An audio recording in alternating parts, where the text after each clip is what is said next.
Testing, got it? All right. Today I'd like to talk to you about a really critical issue in the early part of recovery.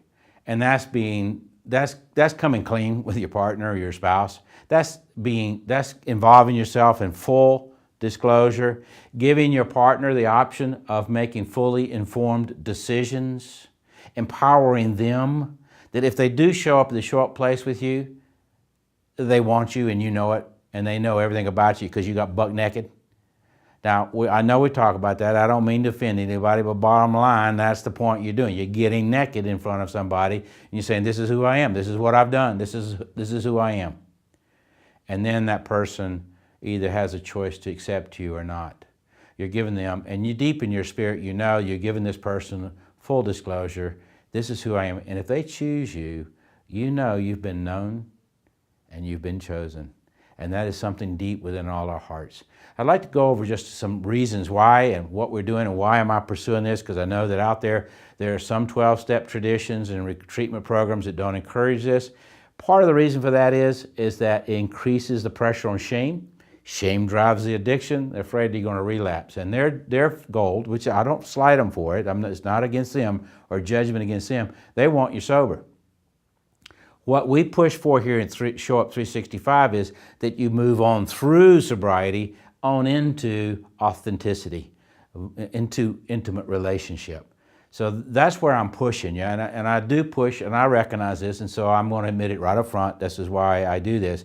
The disclosure is about allowing another to make a fully informed decision to choose you, and then you know it.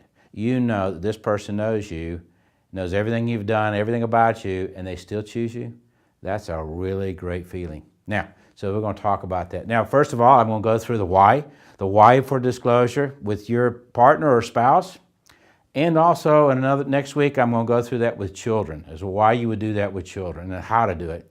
Then I'm going to go through how-tos, how to disclose, how not to disclose, and then what to disclose. I think it's very important to know what should be disclosed and what should not be disclosed, no matter what the partner or spouse is demanding or expecting from you. Or when we get to the children. You know, it's very important that you disclose properly and the right things to disclose, okay? So we'll go on with that. Now, part of disclosure is getting you out of the bushes. The thing about non-disclosure is basically you're hiding in the bushes, and you're hiding in the bushes because of shame. Shame, we know, drives addiction, because the shame creates this loneliness, this pain inside, either emotional, psychological, and we're going to medicate. Now, and that makes it impossible for us to come to the show-up place. Even if you've stopped acting out, but if you still hide secrets, you're still here in the bushes because the secrets are saying that if this person knew this about you, they wouldn't love you. They wouldn't want you. They wouldn't like you, and they're going to judge you. And so the message of shame is hide, keep the secrets. And what I'm saying to you is if as long as you listen to shame, you're going to live here in the bushes and you'll never experience authenticity. You'll never experience that kind of intimate relationship. So I'm inviting you to come to the show-up place, get buck naked at the show-up place, and allow that other person in your life or persons in your life to make fully informed decisions of whether they're going to accept or not a relationship with you. All right, now the why to this whole thing. You know, why do I disclose? Well, first of all, without disclosing, you're never going to have an authentic relationship. You're going to still be down in those weeds. You're still going to be hiding. The thought in your head is going to be, well, if she or he knew this about me, they really wouldn't be in this relationship with me. And you're going to continue to hide. You're going to continue to struggle with shame. You're going to continue to struggle with the messages in your head that I'm not enough, that I'm not worthy, that I'm not lovable, that I'm not wantable, or I'm likable. And the list goes on. Because when you give place or room for shame to grow in your life, it will always come with messages. And those messages will always be about you. And they're awful negative ones that cause us to run to the bushes and run away from relationship. The next one is that it's moving you into vulnerability. I don't think that we can ever get to authenticity without being the willingness to be vulnerable. And yes, it is scary as all get out. You know, bad things can happen there. People can leave you. People can choose not to like you. That's true. But until you come out of the bushes, you don't know whether they will or not. You're still in a concept of realizing, I don't know if I'll be rejected or not. I don't even know if I'm accepted or not. And you're the one that knows this, because the other person at the show up place may not know you've been deceiving. So yes, it creates vulnerability, but I believe that's the only route to authenticity. And the next thing is to bring you to intimacy. In other words, without coming to the show up place authentic, without being fully disclosed, without risking and taking the vulnerable option of showing up buck naked, you will never experience a relationship of intimacy. And bottom line, that's the driving force behind what I am doing here, is to encourage each of you to pursue intimacy with yourself, with your higher power or God, with your partner or spouse, and with your children. It's time to get out of the bushes. Now, and then shame reduction. We know that shame grows exponentially, like in a petri dish almost, through three things that Dr. Brené Brown talks about. She says that shame grows through secrets, silence, and judgment. Bottom line, this is the antidote for allowing shame to grow, because you're going to get yourself out there and you won't give place for the shame to grow and to continue to cripple your life and cripple relationships. I believe that living in authenticity, taking the risk and being vulnerable and having intimate relationships reduces shame. I don't know that there's anything out there that kind of eliminates it altogether, but I'm going to tell you, living this way does reduce shame to a point where it's a little bump in the road, if that much. Now, how to disclose. I think how to do it is as important as what you do. So here we go. Some of the things that you're going to have to do is have a plan. I recommend that you write out or draw out on butcher paper, whatever it is you need to do, so you've got a nice linear path of your behaviors and what you've done. We're going to talk about what you disclose in a little bit, but right now you have to have a plan. And then I want you to also encourage you to be considerate of your spouse's schedule. Now, whether it's your wife or your husband, whichever way you're going with this disclosure, or whomever in your life, I encourage you to be considerate of their life, their schedule, what's on their plate. In other words, this is not something that you do late at night. This is not something you do right before they go to work. This is not something you do when they've got to go take care of the children later, or whatever else goes on. Next thing is that I encourage you to be humble. You're to take full responsibility and apologize sincerely for what you've done. You deeply regret having done these things. And it is not because of anything else out there in the universe. The reason why you did it, you did it. You made the choice. You chose to do it. You did the deed, and you're here to tell the story. Bottom line, you don't make any excuses for this. You don't talk about your trauma here. I'll cover that in just a minute. You don't talk about parents. You don't talk about anything in your partner's life, what they were doing or not doing, anything. Bottom line, you stick to your behaviors. Then the next thing is tell the whole truth at one sitting. You cover as much of the details that you can, and you lay them out there. That's why you write it all out to start out with. You have a plan. You have it written down. Because I'm going to tell you right now, sitting down and doing this is going to scare you to death. It's going to frighten you, and it's going to be very difficult to stay an adult. It's going to be really hard not to keep the trap door in your mind open so it doesn't shut down. You get a brain freeze. You got to rehearse this. And my recommendation, rehearse it with your therapist or your sponsor. And then as you sit down with your spouse, have somebody there with you to help facilitate the process. Now, the next thing you do is you wait to share your trauma history. It may sound like you're making excuses, so don't mix in the trauma with it. Don't give these as the reasons why I did all this. No, you say, I did this. During these dates here, I was doing these kinds of things. I was either drinking, I was drugging, or I was acting out sexually. Whatever those are, you line them out. Then I recommend that you have the resources available for your spouse. Where's a 12-step group? What are workshops that are available? We do the workshops. Whatever it is that you have out there, here's some resources. Here's a name, a number of my therapists. Call them. And then my recommendation is you got to surrender the outcome to God. There's no way you can control the outcome once you start this process. You got to leave it in God's hands. Let it go. It's a first step issue. You can't manage or control your partner or spouse's feelings or emotions. You just got to let it go. Let go and let God. Now, what do you disclose? This is as important as anything else.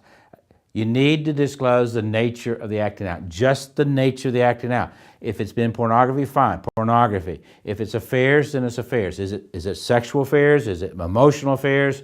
I mean, has there been the flesh line has been crossed? Have you had sex with prostitutes? Have you some kind of form of sex for money? Have you had sex, same sex or opposite sex? What kind of acting out, how, and then there's how much and how many or how long the acting out is incurred. They need to see a timeline. Part of what you're doing here as you disclose is that you're giving them a timeline that they're beginning to match up what's the facts that now are in their head and what their gut has been telling them all along. Part of this process is that they're connecting their gut with their factual stuff and history. It begins to help them feel saner, because the gut's been screaming all along, something's not right, something doesn't measure up. Maybe they've called your hand on things in the past. Maybe they've confronted you about things and you've lied through your teeth about your drinking, your drugging, or your sexual acting out. Whatever it is that you've been lying about, their gut's been telling them, look for this, look for this. If you don't clarify all of this here, you're going to have a hard time building trust in this relationship in the future, because the gut and the head's not going to match.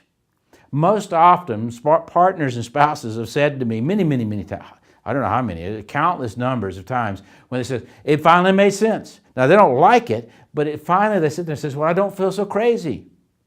This makes sense. I finally my guts begin to say, yes, yes. And my head's going, oh, okay. So that time I was confronting you, that time I asked you about this, you were lying to me. My gut was telling me the truth. Now, that's a huge piece of that trust building, because they begin to trust themselves too. And that's a big deal around trust building. Now, the consequences. What does it cost you? Especially health issues, job loss. Is there any pregnancies out there? Is your wife or your spouse going to have somebody, now I'm saying wife here, or partner, because bottom line, it's kind of hard for the women to be pregnant and not know that they're, whose it was. A lot of times, though, that the men don't know this, or there's somebody out there that's get pregnant. You don't want somebody to come knocking on the door and say, "May I speak to Daddy?" And your spouse doesn't know who they are. So, bottom line, you need to have that straightened out. Now, also with any job losses, did you lie about some of the job losses that you had? Have you lost your job because of your internet porn, or your acting out, or your sexual harassment charges, or whatever else? Your wife or your spouse needs to know those. They have a right to understand how much this has cost them. Now, they also need the identity of the acting out partners if they're known by your spouse. Now, if there are names that are out there that they don't know, then it does not help your partner or spouse to know those names. They need to know if they're going to bump with them, if they work with them, if they're a friend of theirs, if they're a kin of theirs or something like that, or if they're in the church together, in the same Sunday school class or the choir or whatever else it is. They need to know that, is this person an acquaintance or a friend of mine that you've had an affair with, you've acted out with? They have the right to know, because now they've got to make a decision. What do I do with this friendship? How do I deal with this? And they have a right to know this. Now, the other one is there any acting out that's occurred in your home or in y'all's bed? Your spouse has the right to know if this is something that's a problem that they need to make an informed decision. Do I keep the bed? How do I handle this? What do I do about it? That kind of thing they need to know. Has their personal space, their sanctuary been violated? And if so, they're going to have to make some decisions around that, or what they're going to do. But they need to make those fully informed decisions. Now, what not to disclose? One of the things is, do not ever get into graphic, specific details. You don't go into swinging from the chandeliers. You do not describe what this person looks for. You do not describe what your acting out partners, what they did, what they look like, all that. You don't go there. None of those answers will help your spouse in their healing. That is not trust building. Bottom line, when your partner or spouse is asking those questions, most often they're what we call they're pain shopping. They're comparing himself or herself to some other acting out partner to find out whether they measure up or not. And the story in their head is they don't measure up. Now, that's a shame message. That is not about, you can't help them by adding more shame to it or colluding with the shame messages already in their head. Those kind of answers don't help anybody get anywhere. Now, it's almost impossible to get details out of her head. So if he or she asks the details, and you should never give them. Now, there's times where I've had addicts give details to their partner, to their spouse, in an attempt to hurt them. You know, and the spouses, if you're watching this, you know, I just encourage you, don't listen to it. You know, that's a boundary you need to have up and in place to protect your mind and your thoughts, because once that goes in, you don't get rid of it. It stays with you for years and years and years. I have things in my mind that have been told to me in my past history that I wish I'd never known. I mean, they're still here today. They don't bother me today. I've worked through them. I've done my work, my trauma, my recovery work around it. But bottom line, those messages will never leave. Don't hurt your spouse by giving them that kind of information. Now, the addict's typical disclosure path is this.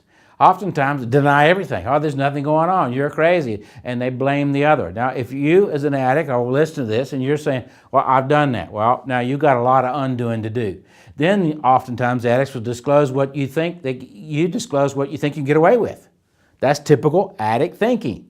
You know, I'll tell you just enough, but I won't tell you everything. Now, what happens with that, let me go back. What happens with that is that you never, if you piecing the information out, your spouse is never really going to show. Finally, you get it all out there, they're still not going to sure that they believe you.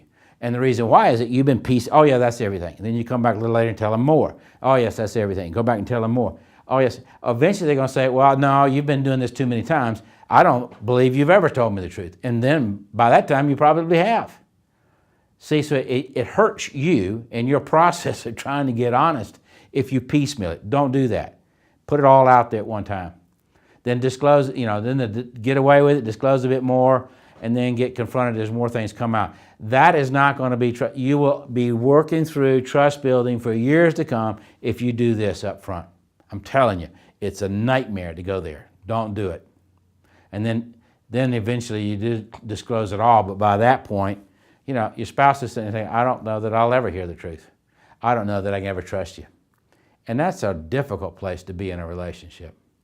Now, I'm going to talk to you about disclosure to children next week. I think it's important, and I'd like to see us do it as a whole session. Thank you, and have a good week.